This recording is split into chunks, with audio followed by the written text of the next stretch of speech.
We talk a lot in this podcast about the end of the world as we know it and Western society's penchant for barreling toward it with its hands off the wheel, having cut its own brakes. It may seem a macabre fixation, maybe even a hopeless one, but we're not the first to question whether humanity is careening off a cliff at breakneck speeds and whether there's any way to stop it. We're not just doomers waiting with fingers tented for everything to go up in flames before our eyes, ready to offer an "I told you so" before the mushroom cloud takes us too. Plenty of folks, much smarter and more informed than we are, have been pondering the question of whether we're headed for certain doom for decades. And I'd like to tell you about one such group, the Science and Security Board of the Bulletin of the Atomic Scientists. The name may not ring a bell, but you're almost certainly familiar with their yearly output, the announcement of the placement of the hands on the Doomsday Clock. The Bulletin of the Atomic Scientists was formed in 1945 by scientists at the University of Chicago who had worked on the Manhattan Project. The Manhattan Project, of course, was a top-secret government program that recruited thousands of scientists to develop the atomic bombs that would later be dropped on Hiroshima and Nagasaki. In the late 1930s, the United States began to worry that Nazi Germany would develop an atomic weapon, a thing which they were not actually close to accomplishing, and Japan, it should be noted, never even had an atomic bomb program at all. The threat ostensibly looming, though, it was decided that we would have to get there first, beginning a fairly one-sided arms race that would have the consequence of creating a much greater one later on. Leaders of the Manhattan Project, including J. Robert Oppenheimer, voted twice to bomb civilians in Japan rather than bombing military targets, a thing that's obviously vile but also set an unsettling precedent for the use of atomic weapons. We had, in our first outing with this new technology, made civilian targets fair game. There was no putting the genie back in that bottle, and we're every day living with the consequences. But while the high-ups were gung-ho about charging in with the mass murders, plenty of the people who worked on the Manhattan Project either A, had no idea what they were actually contributing to, or B, were adamantly opposed to their work being used to annihilate populations. The boffins who went on to create the Bulletin of Atomic Scientists had helped to build the atomic bomb, but had vehemently protested the use of it on human beings. Oppenheimer and Einstein were amongst the founders, along with people like Hyman Goldsmith, who was one of 70 scientists to have signed a letter imploring President Truman not to use the atomic bomb on Japan.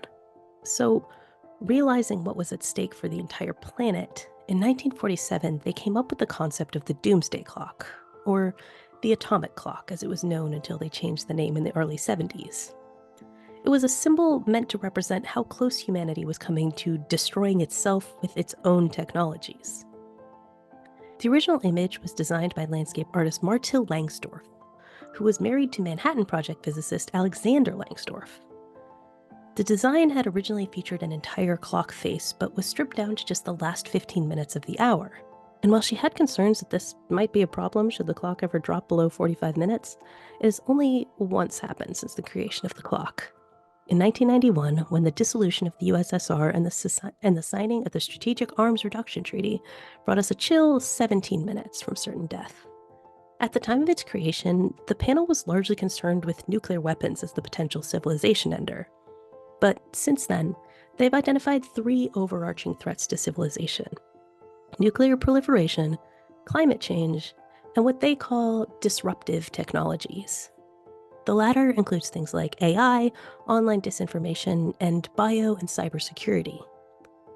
As their website puts it, each of these threats has the potential to destroy civilization and render the Earth largely uninhabitable by human beings. And as Bulletin editor John Mecklin put it, the early atomic scientists knew the nuclear weapons were the first human creation that could literally end civilization. But they also realized there would be others. But here's the thing about the Doomsday Clock. It's not meant to scare us, per se. It's meant to spur us to action. After all, the clock doesn't solely tick forward. It can be pushed back. The clock isn't a prediction of the end of the world, but an indication of how we're doing at preventing it.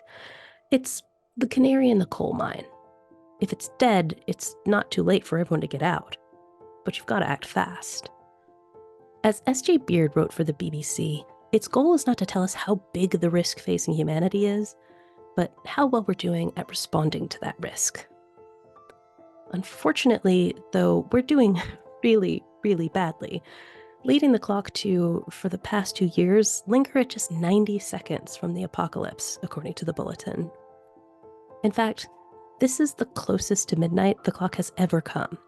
Even at the peak of the Cold War, when we were so terrified of mutually assured destruction, we had duck and cover drills and built fallout shelters, as National Geographic points out. The Doomsday Clock helped to illustrate for the public and politicians the seriousness of the threat we'd engineered.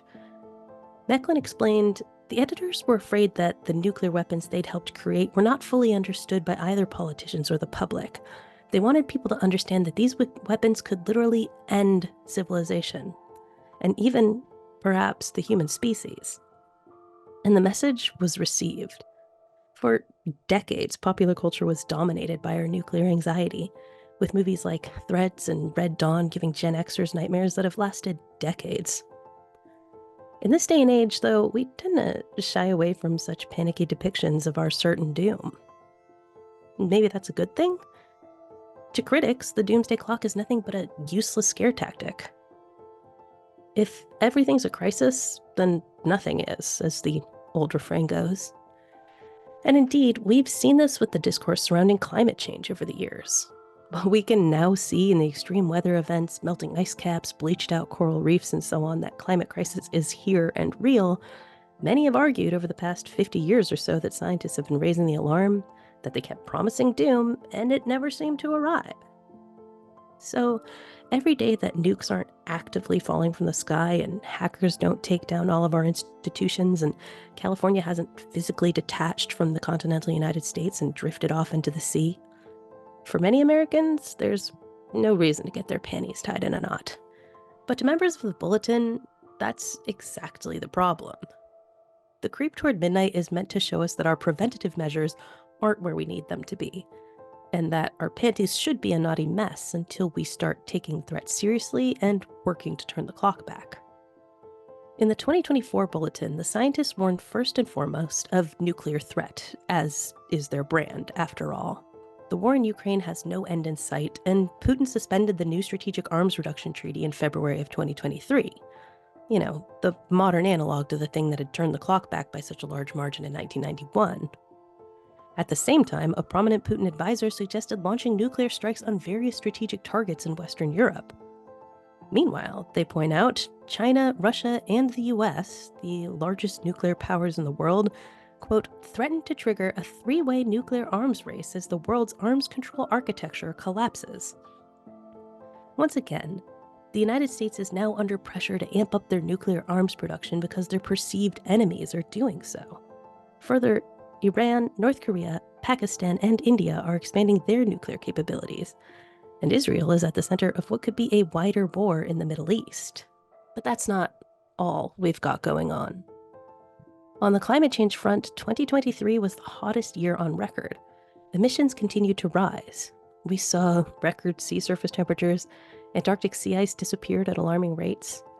While $1.7 trillion was invested in clean energy worldwide in 2023, this was offset by nearly $1 trillion of fossil fuel investments. We're already on the cusp of hitting and even surpassing the 1.5 degrees centigrade above pre-industrial levels the Paris Climate Agreement was meant to address, which is catastrophic. But wait, there's more. There's AI, especially as combined with biological technologies.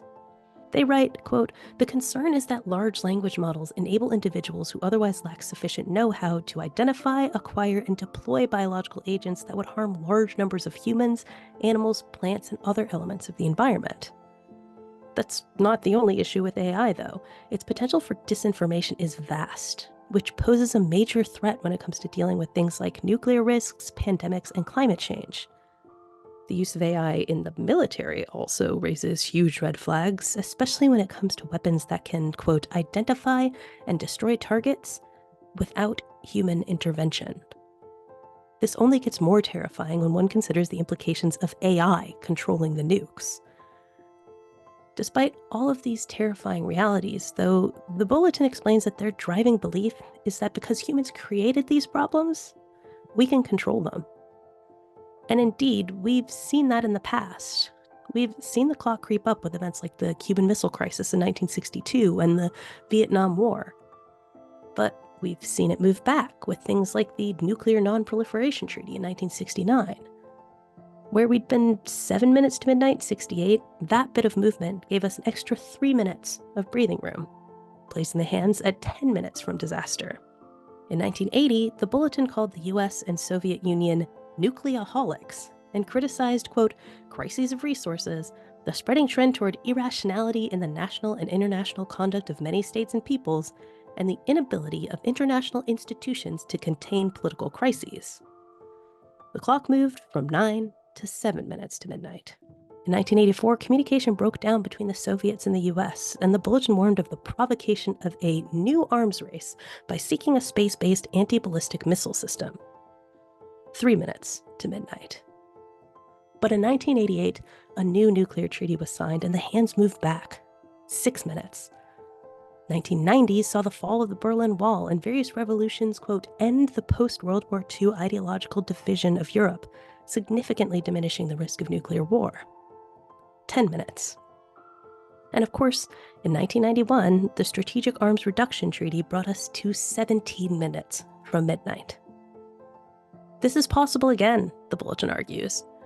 We can turn back the clock on man-made destruction through innovation, through diplomacy, and by taking these threats seriously. And so they implore us to pay attention before the nukes fall or we're all underwater. We can keep on dancing till the world ends, or we could do something to stop it. Thanks for being here for the journey, friends. You go on ahead and stay spooky.